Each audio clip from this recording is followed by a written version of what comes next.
Hello, I'm Dan Rather, and welcome to the CBS Evening News online edition. Just ahead, the wave of destruction. How could an undersea quake generate such a massive wall of water, a tidal wave throughout Southeast Asia?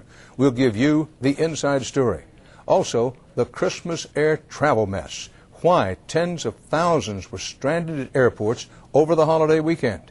And we kick off a week-long series, The Year Ahead, with a look at President Bush's plans and what they may mean for you. It's all starting now on the CBS Evening News online edition. No one saw it coming until it was too late, and there were no warning systems in any of the places struck. So how does a tsunami happen? What can be done to warn people in time, and could it happen here? CBS's Jerry Bowen gives you the inside story.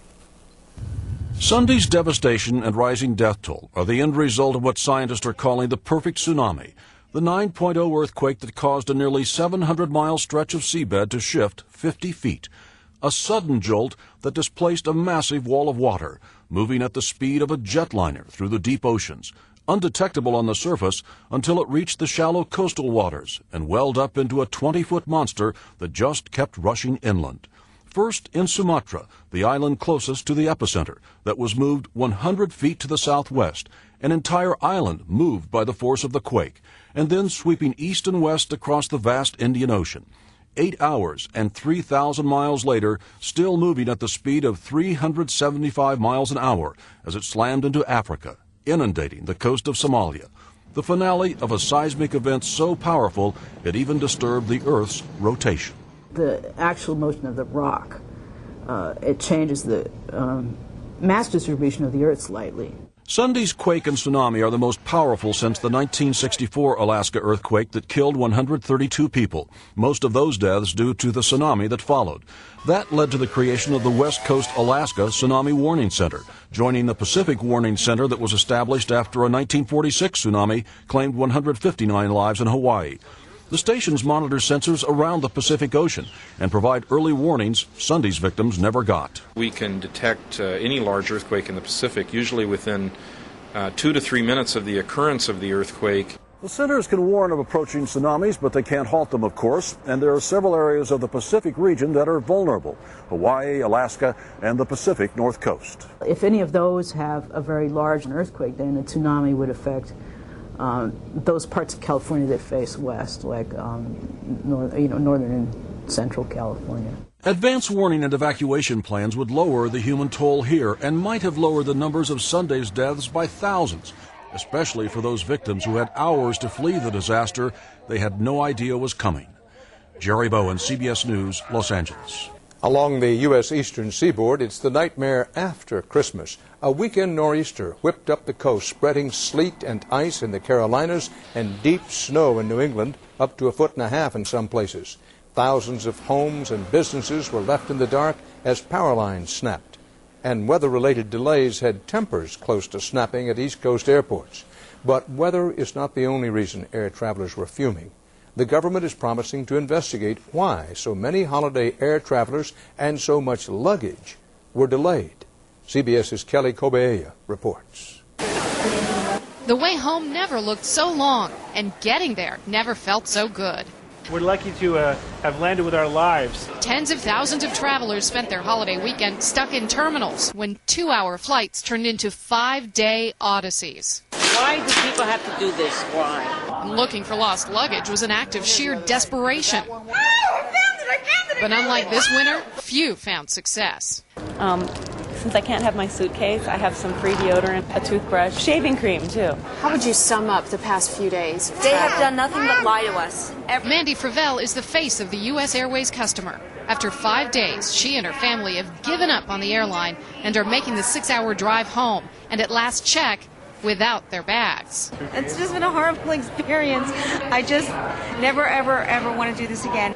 Comair canceled more than 1,100 flights because its computers crashed. U.S. Airways blames its snafus on an employee's sick-out. The unions deny it, but employees are far from happy. The workers have already given the bankrupt carrier a 40% pay cut, and the airline wants another 10%. It appears they're looking at employees as being some sort of a cattle herd that they can just replace real easily. And you can't do that on a chain gang, let alone a service company like an airline. Frustrated flyers are saying forget the workers and the company. They feel like they're the cattle. This is the only industry where you pay a lot of money for a service that you may or may not get whenever they decide to give it to you. The weekend's chaos offers a glimpse of what might be ahead for the airline industry. The major carriers are expected to demand more pay cuts as they face yet another year of losses in the billions. I'd tell them to go ahead and just close down. They're on bankruptcy anyways. Losing luggage is one thing, but losing Christmas? That customers may never forgive. The government investigation will focus on why this happened and on whether the airlines were properly prepared for a busy holiday. Department officials were on the phone with airline management Christmas Eve, but at that point all that could be done was to ask what was going wrong. Dan? Kelly Cobiella in Philadelphia, thanks. With just 4 days left in 2004, the CBS Evening News is giving you a look ahead this week to what you can expect in 2005. From the war in Iraq to the battle over changing Social Security, President Bush has a lot on his agenda. CBS's John Roberts gives you a look tonight at the president's plans, popular and unpopular, and obstacles to them in the year ahead. It was the mandate critics claimed he never had in the first term, a clear win in the Electoral College and a majority vote from the American people.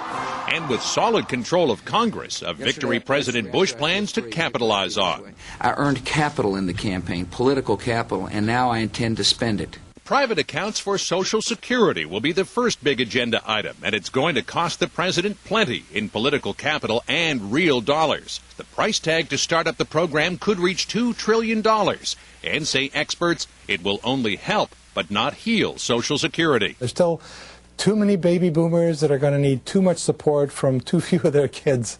And I think the solution is going to have to be some painful cuts in benefits. President Bush is also putting a down payment on tax code reform, establishing a commission to come up with ideas for next year. And he'll invest in legislation to limit lawsuits. But none of this will come easy. Democrats insist they're not about to get rolled in the next Congress. 2 senior senators are vowing to put a microscope on White House policy, from what they call contract abuses in Iraq to the real cost of the president's Medicare prescription drug plan. The congressional watchdog remains fast asleep, and we intend to wake it up. With a season of head-knocking ahead in Congress, the president will seek to soothe relations in the foreign policy arena. In February, he'll launch a charm offensive in Europe, aimed at winning back allies still hostile over the Iraq war. But will Europe buy the idea of the gunslinger gone friendly? He's not going to win them back overnight. There's going to be no kind of magic turnaround. President Bush doesn't want to be remembered as the one who lost Iraq, so he'll need plenty of help from the world to make it work. While Mr. Bush may be loath to admit it, a second term is all about legacy. And on that front, he has set the bar very high. Until he puts his packages out and gets some bipartisan support, it doesn't matter how badly he wants it, it may not happen. A full plate, to be sure, and very little time to digest it all. In a short 2 years, President Bush officially becomes a lame duck. John Roberts, CBS News, the White House. More stories are just a click away. But be sure to join me on television for the on-air edition of the CBS Evening News. On Tuesday's broadcast, more about the flood disaster in Southeast Asia, plus a look at how elections half a world away in this coming year could affect you here at home. For CBSNews.com, I'm Dan Rather.